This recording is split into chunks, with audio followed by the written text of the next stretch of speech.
Presented by Adya Arnab Entertainment एक चार मैया के चुनरी चढ़ाई मैया के मैया के चुनरी चढ़ाई सैया घरवा से बहरी तैयारी हो और लेट हो जाए जल्दी जाए हो सैया घरवा से बहरी तैयारी हो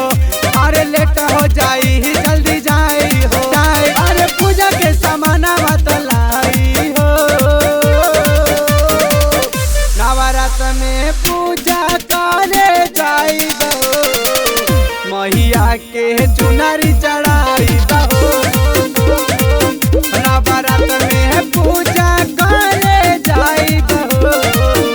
मैया के चुनरी चढ़ाई दो Presented by Adya Arnab Entertainment एक चारी रोशन चुनरी चढ़ाई दो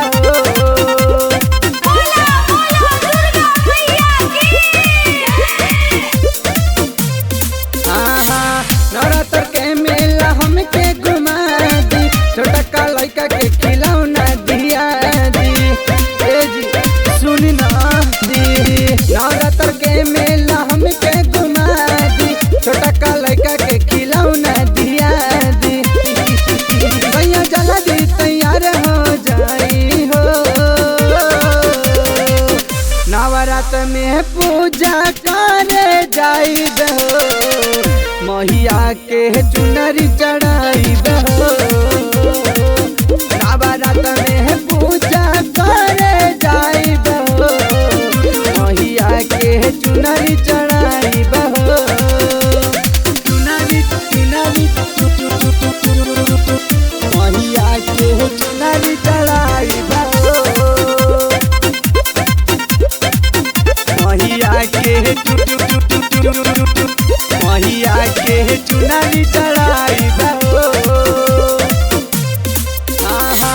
माई के पसंद बाटे अड़ोल हो नारियल चुनरी चढ़ाई हर दिन हो